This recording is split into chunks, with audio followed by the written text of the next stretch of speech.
And you're saying only the U.S. government would have access, the U.S. military would have access to this stuff? Well, let's say it this way. Al-Qaeda didn't have access to it. That's an unreasonable assumption. It's also unreasonable to suggest that Al-Qaeda had access to these buildings to plant these charges. These 3 buildings had to be among the most secure outside the Pentagon. Look at Building 7, for instance, the one which drops exactly in the manner of a controlled demolition at virtually free-fall speed.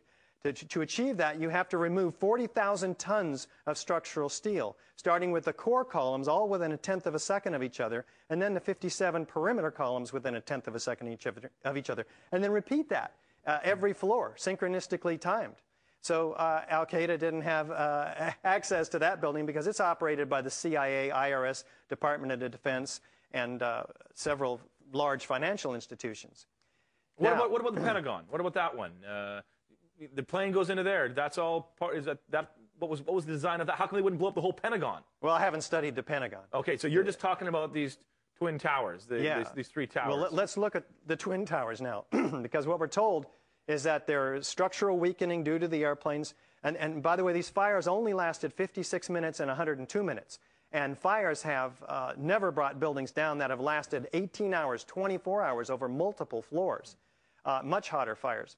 So we're told that this 15-story section, for instance, above the jet plane impact, drove the rest of the building down at virtually free fall speed. Let's think about this for a minute.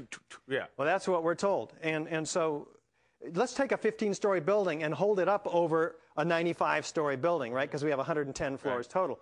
And we're going to hold it up with a crane. Yeah. And next to it, we're going to take a 15-story building, hold it up over nothing at all. Right. And we're going to pull with a crane, and we're going to pull the levers on these cranes. What happens? Which one's going to hit the ground first? The one without any resistance under it, or the one that has to crush 80,000 tons of structural steel? On 9/11, the physics was changed. We're told that they both hit the ground at the same time.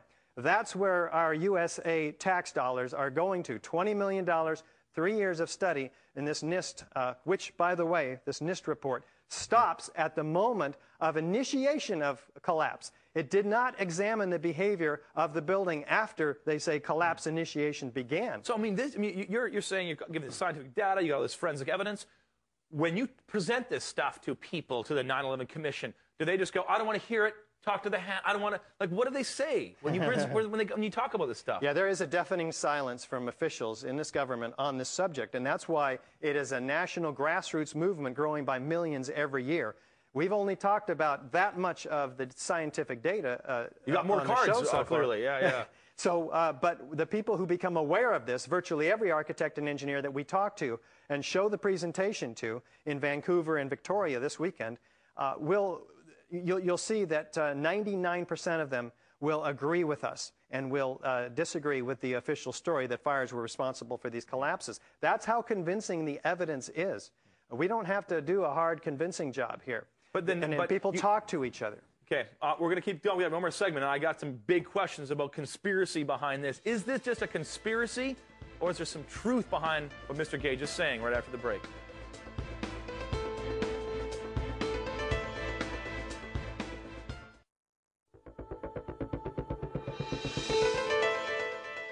I'm back for one final segment with Richard Gage, the founder of Architects and Engineers for 9/11 Truth. You don't believe the story that's been told that it was the terrorists that flew in and that's how these things dropped. Okay, let me just stop for a second. If it is, as you say, that the U.S. military was involved in setting these thousands of charges and destroying the building, for what reason? There's got to be a motive. Behind every crime, there's a motive. What's the motive? Well, I first want to suggest that the Architects and Engineers for 9/11 Truth, over 300 of us, are demanding a real investigation, and we're not conspiracy theorists. We bring forth the forensic science-based evidence, which can be seen on our website, AE911truth.org. What's the reason, though? Like, what's the motive? A real investigation will pointed at those who benefited. So who would benefit from killing 3,000 of their own people? Well, every major war in this country has been started by a false flag operation. Most of these have been declassified now. For instance, Vietnam War. There was no Gulf of Tonkin incident as described to us. But that's over. I mean, if you're going to stage something, why wouldn't they stage a possible hijacking of a plane and have fake people that were tortured or something, U.S. citizens, and we got to go invade Iraq or something, rather than let's kill 3,000 of our own people? Well, why did we invade Iraq? Was it because of weapons of mass destruction? No. Was it because of ties to Al-Qaeda? No. Everybody knows why the United States invaded Iraq. Now, people need to ask themselves the question, why are we in Afghanistan? Well, this isn't my primary area of research, but it's quite interesting to note that the Taliban was not negotiating with the United States relative to the oil and natural gas pipelines being brought down from the Turkmenistan, I believe it was, which was a pipeline plan to go to Pakistan. They were negotiating with a company in Brazil. And there was some threats, and those are very well documented by the U.S. government on the Taliban. Newsweek reported that the invasion of Afghanistan was signed by President Bush the day before 9/11, September 10th. So again, the motive, I'm just trying to be clear because I'm just thinking as a normal crime, I'd go, oh, the person was angry or the person had a vendetta.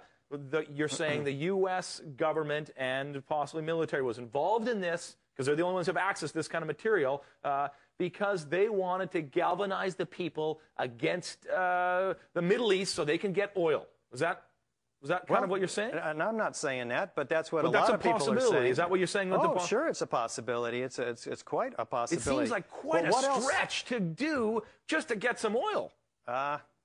I think if people who do the research realize that this is a lot more about oil. The Project for a New American Century was a think tank composed of those neocons that are currently in power. What did their website say? They want to gain regional hegemony in the Middle East, increase the military budget by vast amounts, et cetera, et cetera. But they can do all that. Absent a catalyzing and catastrophic event like a new Pearl Harbor, these goals are not going to be reached very quickly. I'm paraphrasing. Yeah. But that is a heck of a statement and needs to be looked you're at. right. I mean, disasters often produce a sense of a huge response. And you're saying maybe this disaster was used as a way to justify their response in both in Iraq and Afghanistan. However, I'm doubting this. I'm doubting the fact that something of this magnitude could be pulled off without one janitor, some guy who's being paid $8 an hour who says, hey, I can make $10 million on a story if I broke and said, I was the guy with the keys, let all the guys in to put the charges up. Well, how long would... It takes one guy to say that. How long would your life last if you did say that, frankly? And what does the environment... Change my look, I'll grow a beard. What is the environment in which... Is there any receptivity in the mainstream media right now, which 90% of it in the United States is owned by 4 corporations? Who sits on those corporations, the boards of those corporations? The same people who sit on the boards of the defense industry, oil industry, banking industry, insurance industry. All those industries profited enormously from 9/11. And a real investigation will inevitably end up there. But can you doubt the physical, science-based forensic evidence that this is thermate, these cutter charges, that the laws of physics were violated on 9/11 with the collapse of all 3 of these towers against thousands of tons of structural steel at free fall speed? That there's evidence, chemical evidence in the molten metal, the World Trade Center dust and the ends of the slags of the beams, which are seen dripping with molten metal, which the official story can't even account for. That there's explosions occurring in the Twin Towers 20, 40, 60 stories below the collapse that have no possible explanation. These are pulverized building materials occurring at 160 to 200 feet per second. These are not puffs of air being produced by some air pressure where this building above is driving the rest of the building down. That debris you're saying is an explosion. It's not just... Oh, it's very clear in all the videos. You can see it. It's so clear. How come like someone doesn't, some senator doesn't go, so clear to me too, we're doing an investigation. All the senators, everyone's in on this. Yeah, well, there are a number of high-ranking government officials calling for a new investigation. For one reason, because we have 110 floors, each an acre in size. Guess how many are found at the bottom of the Twin Towers? I don't know. None. Not 50, not 20, not one floor. There's a all pile of, that's right, they've been completely pulverized, the concrete, 90,000 tons of it, to a fine dust. smaller than a human hair. There's only a pile of structural steel and aluminum cladding at the bottom of these towers. Mr. Gage, we're right out of time. This is really fascinating. Clearly, there's so many questions that are unanswered on this issue of the 9/11. The issue to me, though, is either you are right and possibly thousands of people who are in on this are wrong and they're hiding it and hope they come out and our jails will be packed with people who are in part of this this conspiracy or this issue. You have been really fascinating. Thanks for coming on our show tonight. Thank you very much. You betcha. It's great to be here. Mr. Gage will be appearing this weekend in both Vancouver and Victoria. On Saturday, he'll be delivering a lecture at the Vancouver Public Library downtown at 7 p.m. On Sunday, he'll be in Victoria at St. John the Divine Church at Quadra Street at 2 p.m. speaking there. Both cases, you can purchase tickets at the door. You can find out more details about the events online at the website displayed at the bottom of your screen. I'll be right back.